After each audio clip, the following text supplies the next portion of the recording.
the two prize winners of our student essay competition are each going to read their excellent essays, after which we'll have a short discussion.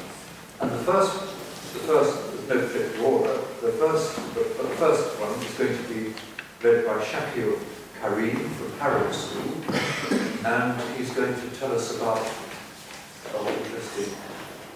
about revolutionary French economists. Thank you for inviting me to speak. I'm delighted to be part of this forum. It's been enlightening to hear the other speakers, and I look forward to the discussion ahead.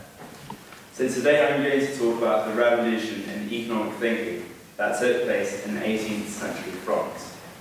The French Revolution was an era of change by its nature, but it seems to me that the development in economic thinking is overshadowed by the political and religious reform that took place over the course of the Revolution.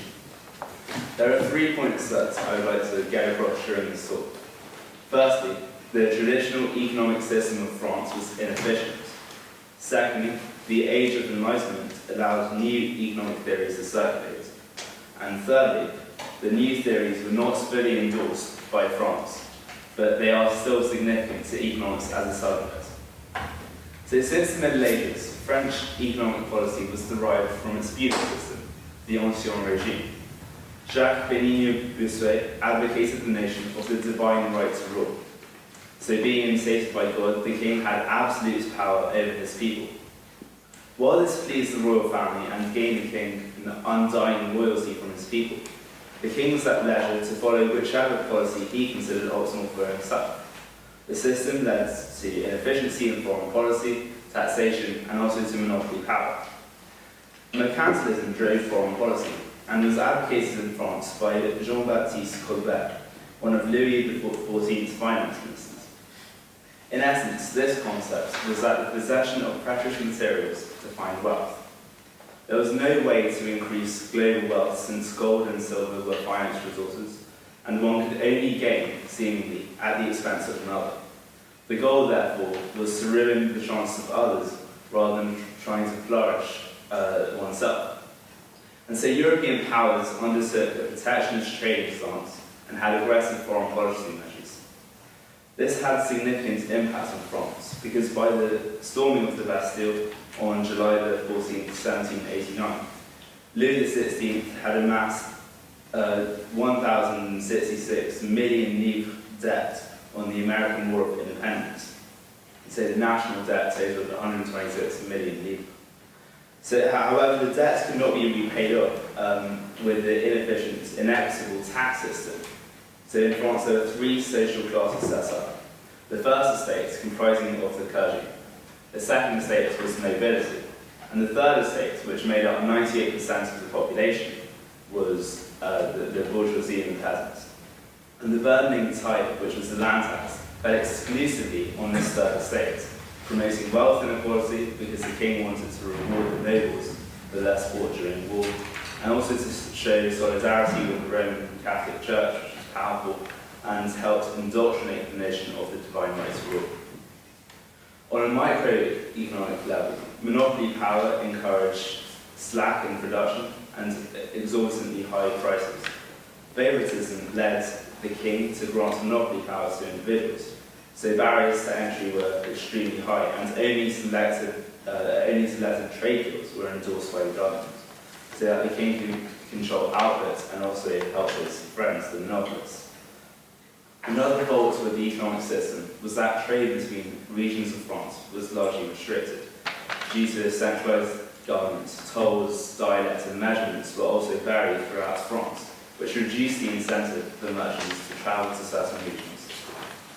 The growing deficits, coupled with a series of poor harvests, was the first warning of potential disorder.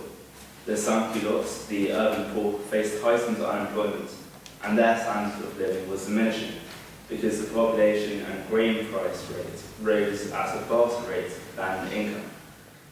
Starvation grew, yet Marie Antoinette's cries, "Let them eat cake." The uprising of the poor put pressure on the government and allowed publications of free market economics to circulate. Physiocrats dominated these writings. So these physiocrats were a group of economists who sought to correct the inefficiencies of the entrepreneur's regime through promoting agriculture. Anne Robert Shakil was Louis XVI's initial Controller General of Finance, and he proposed solutions that included a single, universal, indiscriminate land tax. At this point, since the vast majority of land was owned by the clergy and nobility, tax revenues were low. This was also on account of corrupt farmers, and obviously expenditure on the American Civil War was high, so it crippled France with a large deficit. The single land tax would raise more revenue, especially since agriculture was, in Turgot's view, most profitable. Money would be gained from the first and second estates so as to decrease the budget deficits and gain credibility from banks, who at the time were charging France with extremely high interest rates on much needed loans. So by 1789, interest payments amounted to 62% of France's income. Also important to Turgot was that landlords and not the tenants paid the tax, partly due to the fact that 53% of peasants were struggling with sharecroppers, and that the land owners excessively consumed from what his workers produced. Jean-Baptiste Say would later argue that the landlord's risk-taking and ownership should entitle him to financial gain as the entrepreneur, so both should pay the tax. Turgot also considered that agriculture should be exempt from tax to stimulate the economy. The physiocrats believed that production, rather than protectionism, would grow the economy, and François Quesnay depicted in his tableau Économie that it was agriculture, rather than industry, which brought France's wealth. The only way to grow next year is to invest, which comes from accumulating capital by producing more than is consumed. And since farmers can produce a surplus, that could help increase the total national production next year, whereas artisans consume almost as much output as they produce themselves, and again only investing in their own field. Agriculture was the most effective measure to drive the French economy, and so Turgot believed that agriculture was what should be stimulated. Additionally, one industry's output is another industry's consumption, and everyone was dependent on and so consumed grain. While this is not necessarily an idea promoted by economists of more modern eras, those who have witnessed the Industrial Revolution, for example, it does seem reasonable at the time, considering that 80% of France's economy was agriculture. At least in this field would overall have the greatest effect. On a microeconomic level, Jean-Baptiste Say is renowned for his rejection of the labour theory of value, which is endorsed by famous economists such as Karl Marx and Adam Smith. This was the notion that the amount of labour that goes into producing a good determines the price of good. Say rejected this claim on the basis that perceived utility from the consumer towards the good determines its price. The example of wine aging in a cellar manifests this point. The wine increases in price over the years, even though no more labour or capital are used to produce it, and the heightened price is not proportionate to the storage costs. So, since the capital and labour cannot be the factors of production singly, Say introduce the concept of entrepreneurship. The entrepreneur shifts economic resources out of an area of lower and into an area of higher productivity and greater yield. Thus, he defines enterprise as an integral part of supply. The entrepreneur is worthy of profit for risk-taking and the more efficient allocation of resources towards forecasted consumer desires, giving France consumer sovereignty. So Say agreed with Turgot that a free market would be the only means of assuring, on the one hand, the seller of a price sufficient to encourage production, and on the other hand, the consumer of the best merchandise at the lowest price. Since the government would have no power to ulteriorly drive up prices or nationalise industry. However, Napoleon did not take on Say's suggestions. He condemned his thoughts on abolishing monopolies and increasing output, even though Say had been made a member of Napoleon's tribunals. His views were ignored until his expulsion in 1806, since Napoleon did not believe in laissez-faire economics, being a dictator himself. and he even banned a treatise on political economy.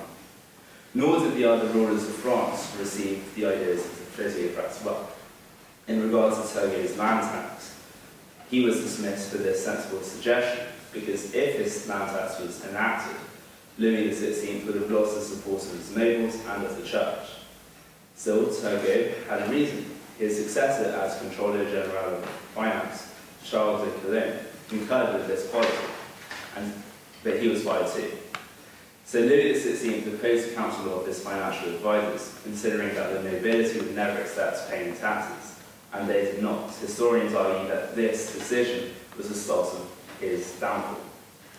The nobles revolted against Harrow in June 1788, as France was bankrupt and a single land tax was promoted. Even the clergy's annual don gratuit was reduced to less than 25% of what was previously offered to the king.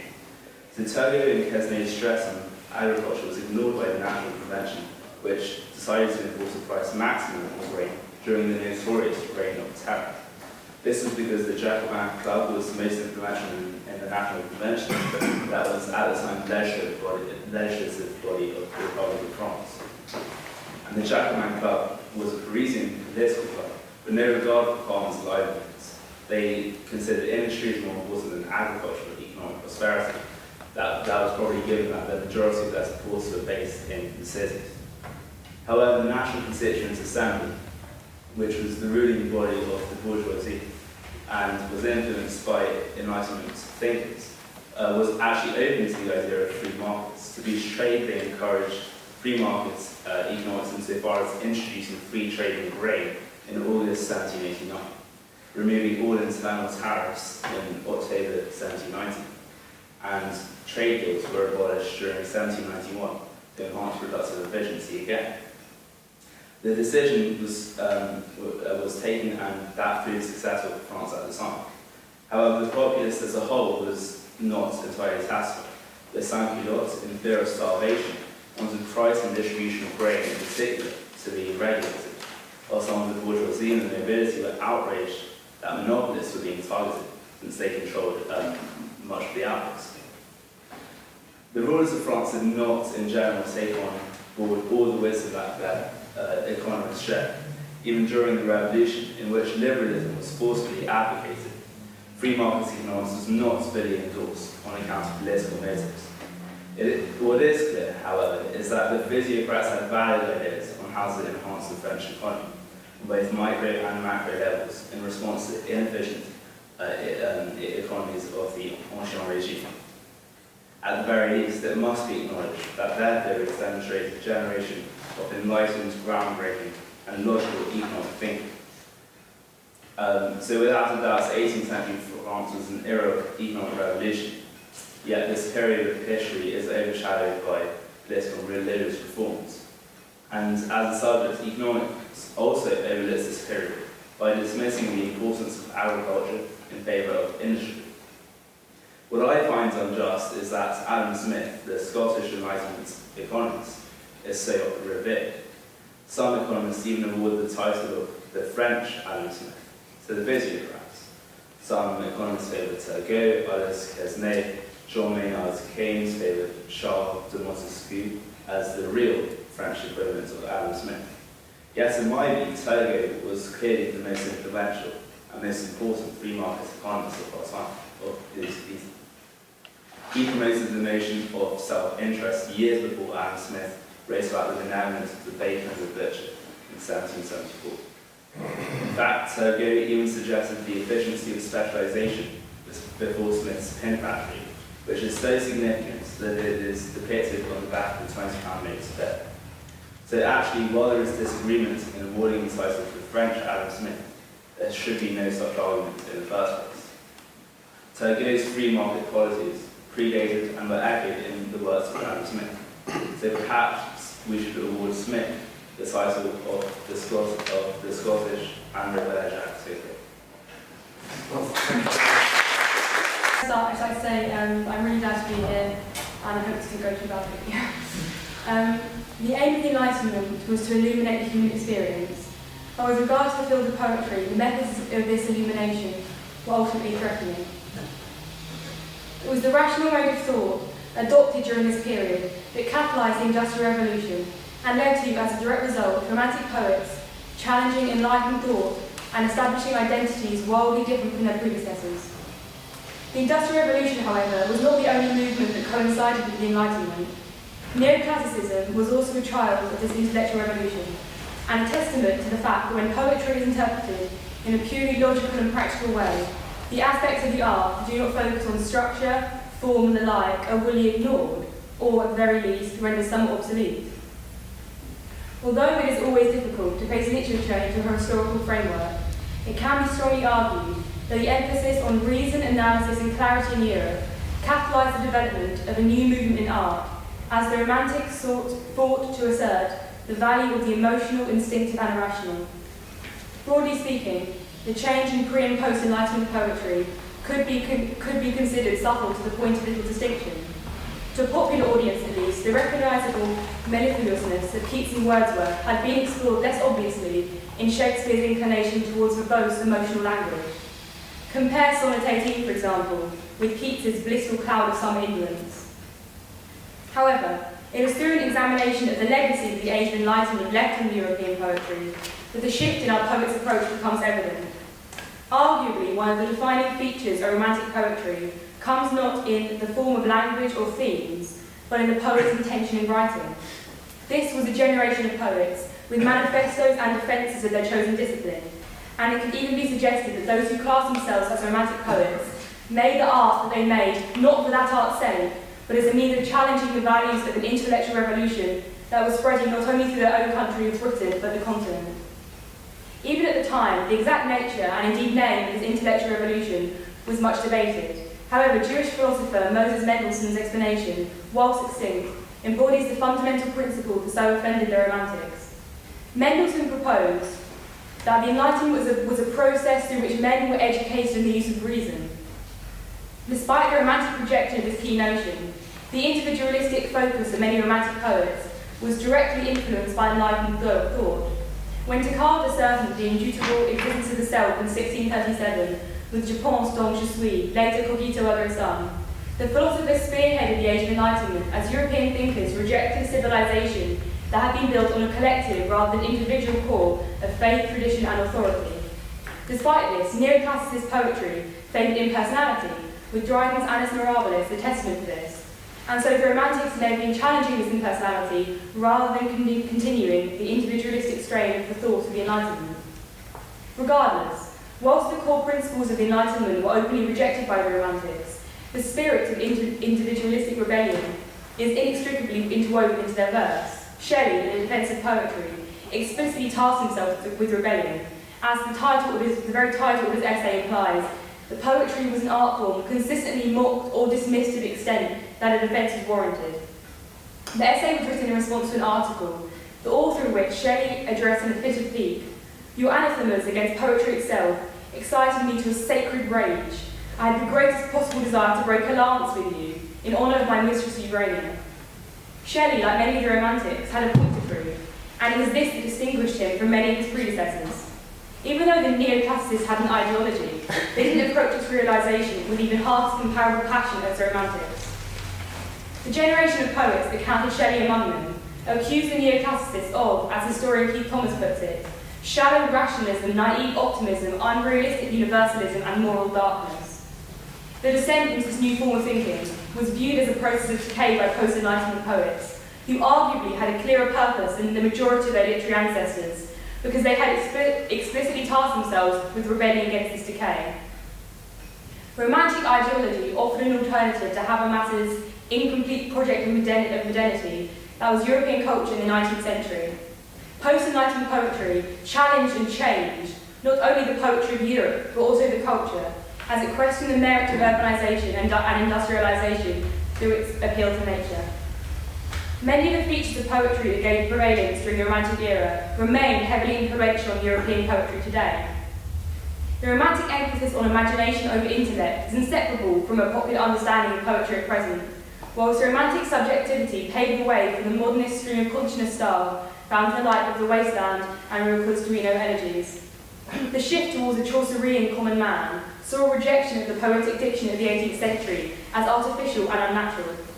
The influence both of subjectivity and concern with daily life can be traced to contemporary poetry, from Larkin's lasting popularity to more recently Armitage's accessible and often highly egocentric verse. Despite the avocation of individualism, Romantic poets employed poetry as the instrument of intellectual freedom and, whether they intended it to be so or not, as a vehicle for political and social change. And is this view, arguably, coupled with the Romantic's trademark passion, which most closely resembles a popular conceptual understanding of poetry at present. Wordsworth's preface to his and Coleridge's lyrical ballads can be identified as the manifesto that proves supremely influential for his contemporaries and successors, whether subconsciously or intentionally on the part of the latter. For Wordsworth, proposed that the real language of men was as appropriate for poetry as it was for prose. Compare the universality and imagination of the lines. The sad heart of Ruth, when sick for home, she stood in tears amidst the alien corn, to the erudite allegorical satire of the likes of John Dryden and Alexander Pope. Both Dryden and Pope embodied the neoclassicism movement with regard to poetry, and both men arguably paid far greater heed to rules and tradition than imaginative content.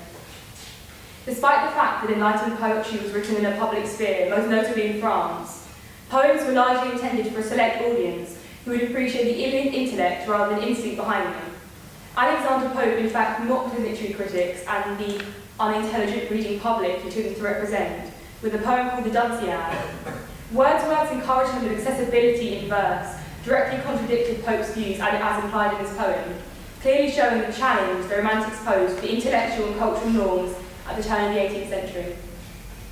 However, in terms of the progression of his intellectual identity, the idea of writing in the language of men was, of course, not new to Europe. The stories that Homer collated into the Iliad and the Odyssey form part of a rich oral tradition in which bards presented tales to an audience that would just as likely comprise a fisherman as it would of the Greek elite. The natural similes Homer frequently labours increases the accessibility of the stories to his audience, from his description of Hermes as a shearwater and the suitors as fawns, whilst also ensuring that the events of the epic are explored in relation to the natural world.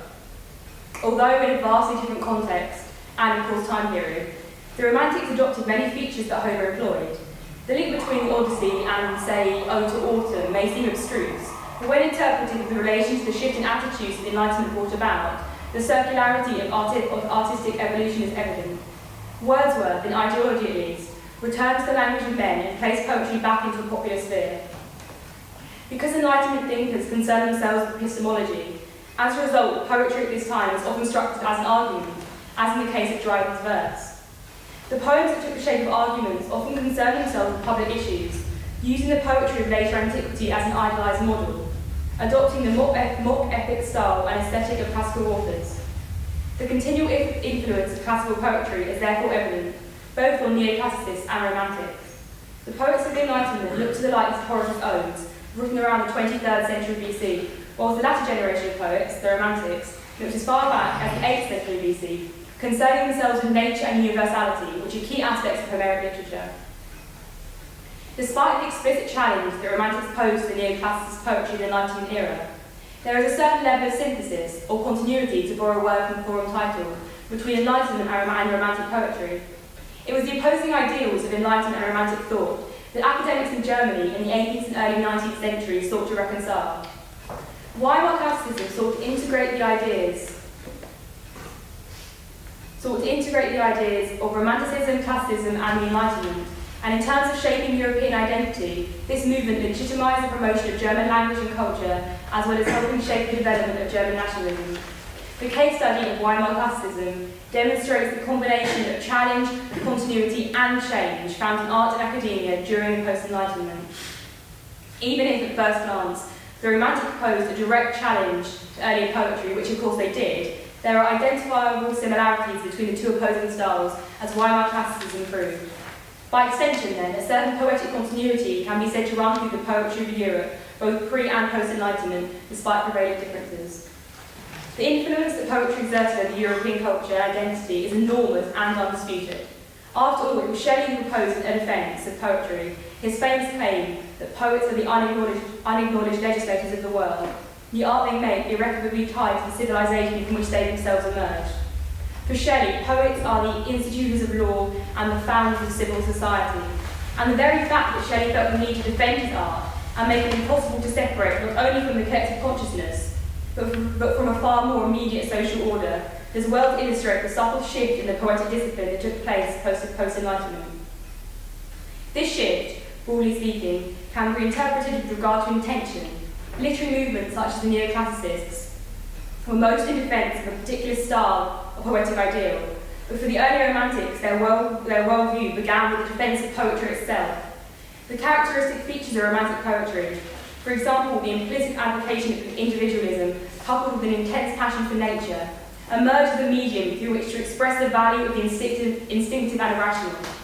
The Romantic corpus defends poetry as perceived by its authors, a definition at odds with the poetry of Pope, Dryden and their literary counterparts.